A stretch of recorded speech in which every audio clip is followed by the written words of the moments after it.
Most people think they need to try harder, and sometimes that's true. But in Aikido, a lot of times trying harder is absolutely the wrong way to go. Let me explain. Today we're going to go over a few different things. One of them is how trying harder can mask problems. Also, reducing effort, for want of a better word, can increase information. And this is not about being passive. That's the third point that I want to make. It's not about being passive. So let's jump in. First of all, trying harder for most people, especially most beginners, means trying harder to force something, right? So with Ikkyo, for example, you got somebody's arm and you're clenching it and you're pushing. You don't know that you're doing those things. You might think that you're being relaxed, but the other person is your barometer. This strength or brute force really can hide timing issues. It dulls sensitivity. So if you loosen up and if you don't try as hard to force things, then you're going to get more information. You're also going to elicit more cooperation from your attacker. Whether they mean to cooperate or not, they'll be that much more cooperative. It'll be harder for them to resist against you if you're not blatantly pushing against them. Hey, sorry to interrupt the video, but some of you have been asking how you can get a copy of my book, The Teacher. The book includes topics such as from horse riding to Budo, the Japan experience, back home, building intuition, attracting new students to Aikido, nonviolence in Aikido, leading by example, women in Aikido, arrogance, no to homogenization in Aikido, Aikido and distance teaching, body alignment, more. If you haven't yet purchased it and you'd like to, just head to leah-suzuki.com/book, or you can find that link in the description here on YouTube. The book is available in English and Italian. If you want it in Italian, you've got to go to Amazon. There's plenty of really cool photos. There's me when I first started Aikido, even before I got to Boston, which is where my first teacher is. Also, Takeda Shihan, Bill Gleason Sensei, my first teacher.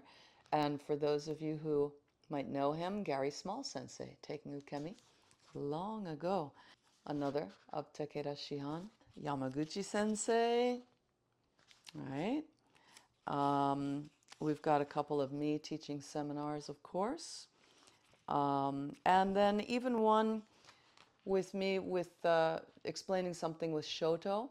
This is in the No to Homogenization section. As I said, the link is in the description below.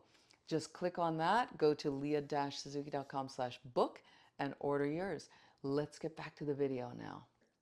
The other thing that happens when you try to force things and you just try too hard in a tight way is that your sensitivity is dulled. I want to talk about that a little bit more. If you're pushing so hard and you've got such a tight agenda that this person must fall down and it has to be now, then you're going to miss some signals.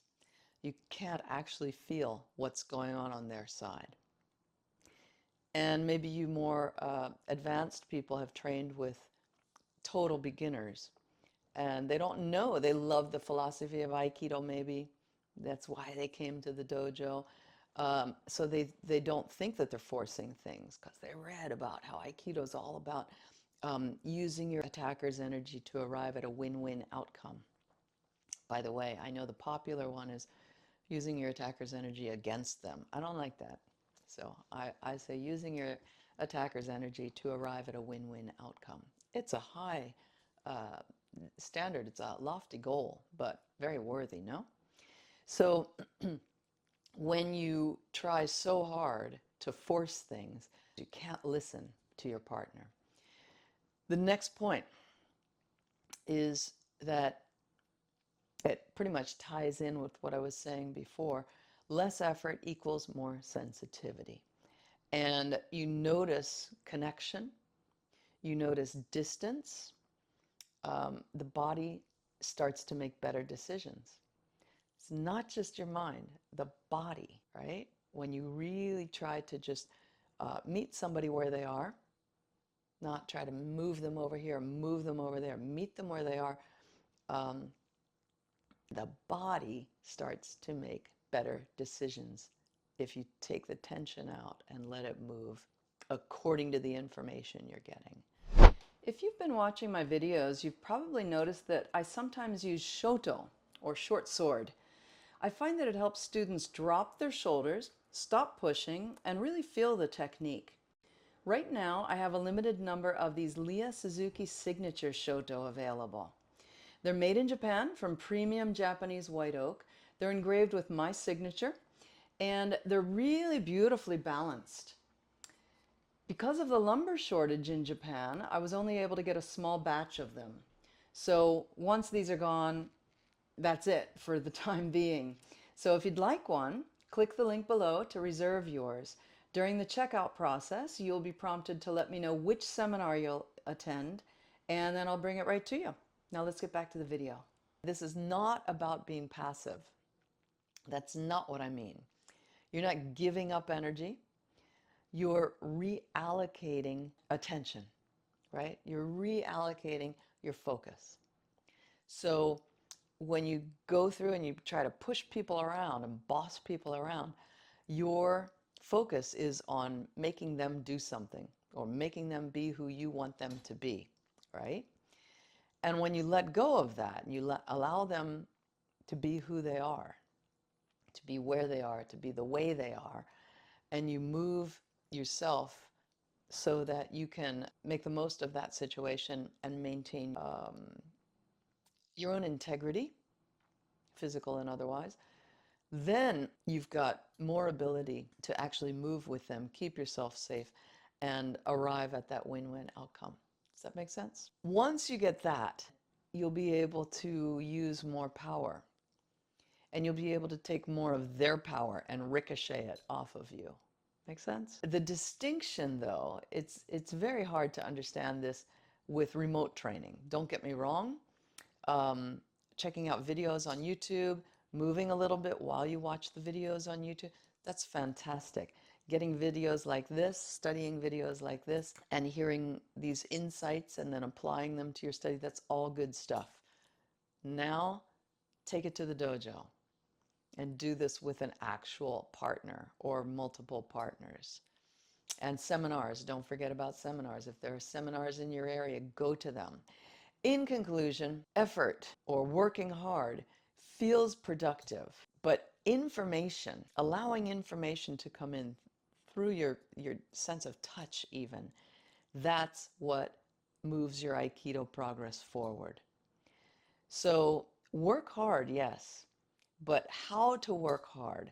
Work hard by getting to the dojo minimum 3 times per week and going to seminars. Find some teachers that you really look up to and look at their schedule. See where they're going to be and when, and then show up. So these are the things that are going to move you forward. And take ukemi. And if you think like, oh, that teacher never calls on me for ukemi, sit up front, look at them like this, watch them like a hawk. Even if they're looking that way, you stay ready to jump up like you're sitting on a spring. And I can't speak for other teachers, but I feel that. In my peripheral vision, I feel like, whoa, wait a minute, there's some signal coming in. And then I turn to sometimes a stranger. I don't even know who I've called on for ukemi until they're running towards me oftentimes. Because I feel this pull over here while I'm throwing this person. And then I say, hi, okay. And they come running at me, and then I go, oh, that's who I felt. So that's my recommendation. The more you get your hands on people, the easier on good people, right? Actually everybody, train with everybody, but chase down those people who you really want your Aikido to be like. And the more you do that, the easier it'll get to really just drop this tight, forcing type of effort, right? Thanks so much for hanging out with me today. If you'd like to train with me in person, there's a link to my seminar schedule below. I teach in Europe, I teach in the USA, I'll be teaching in Asia in March, so tag along and come train with me.